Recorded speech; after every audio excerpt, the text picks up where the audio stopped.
beginning, there was a garden called Eden, a world new and unspoiled, untouched by sorrow or pain. It was a place where every sunrise promised hope, and every breeze carried the scent of possibility. Rivers sparkled, sunlight danced through ancient trees, and every sound was a song. The air was alive with the gentle hum of life, and the earth itself seemed to rejoice in its own beauty. Adam and Eve lived here, innocent and joyful, walking with God in the cool of the evening. Their hearts were unburdened, their spirits free, and every day was a gift. They named the animals, swam in clear rivers, and ate sweet fruit from every tree but one. Every creature was a companion, and every moment was filled with wonder and delight. In the center stood two special trees, the tree of life and the tree of the knowledge of good and evil. These trees were unlike any others, their branches reaching toward the sky, their presence both beautiful and mysterious.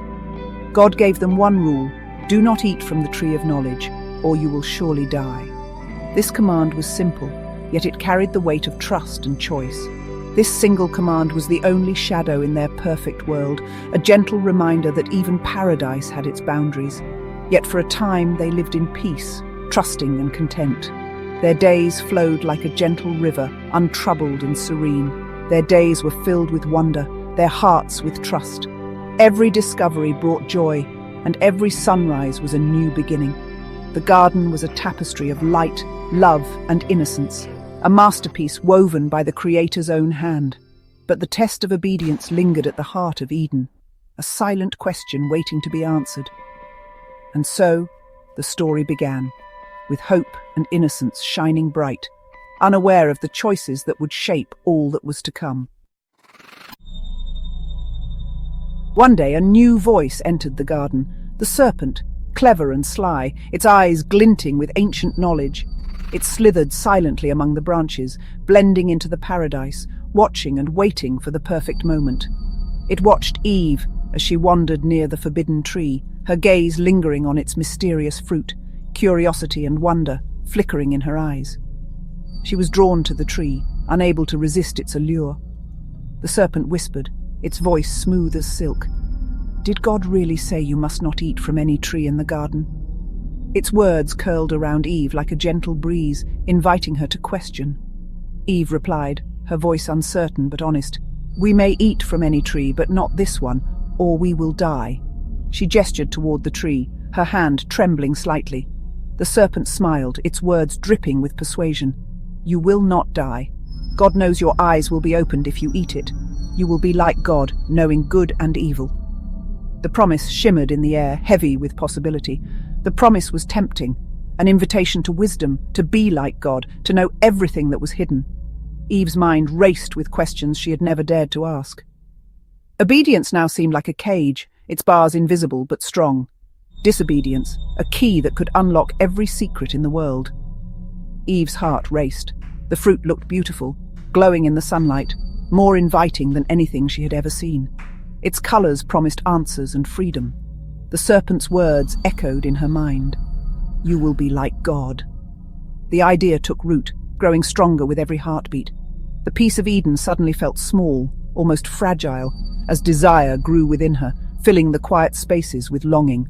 A battle raged inside her. Trust or temptation, safety or the unknown. Every thought pulled her in a different direction. The harmony of the garden trembled, as if nature itself sensed the weight of her decision. The choice was near, and everything hung in the balance. Eve reached for the fruit, her hand trembling. She forgot God's voice, remembering only the serpent's promise. She took the fruit, bit into it, sweet but bitter with regret. She gave it to Adam, and he ate too. In that moment, everything changed. Their eyes opened. They saw their nakedness and felt shame for the first time. Innocence shattered, they scrambled to cover themselves with fig leaves. The world grew dim, shadows stretching where none had been. The perfect peace was gone, replaced by fear and guilt. They had chosen their own path, and paradise was lost. The garden's light faded. Shame and separation took root. Nothing would ever be the same. As evening fell, God walked in the garden. Once a sound of comfort, now it brought terror. Adam and Eve hid, but God called, "Where are you?" Adam answered, "I was afraid because I was naked, so I hid." God asked, "Who told you? Did you eat from the forbidden tree?" Adam blamed Eve and God.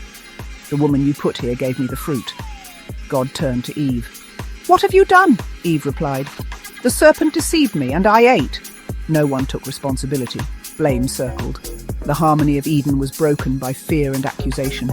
The distance between creator and creation had begun. Judgment came, swift and irreversible, altering the course of all creation. God cursed the serpent, condemning it to crawl in the dust, a constant reminder of deception. Yet he also spoke of hope. A descendant of Eve would one day crush the serpent's head, signaling a future victory over evil. To Eve, he spoke of pain in childbirth, sorrow woven into the joy of new life, and struggle in relationships where harmony would now be hard won. To Adam, he declared the ground cursed. Life would now be toil, sweat, and hardship, the earth resisting every effort, and all would end in death and dust. Yet, in compassion, God made garments of animal skin to cover their shame, marking the first sacrifice for sin and foreshadowing a greater sacrifice to come. Then, with heavy hearts, he sent them out of Eden, away from the tree of life, into a world now marked by struggle and longing. At the garden's edge, radiant cherubim and a flaming sword guarded paradise, ensuring no return to innocence. The gate to Eden closed behind them. Exile began, and the world was never the same.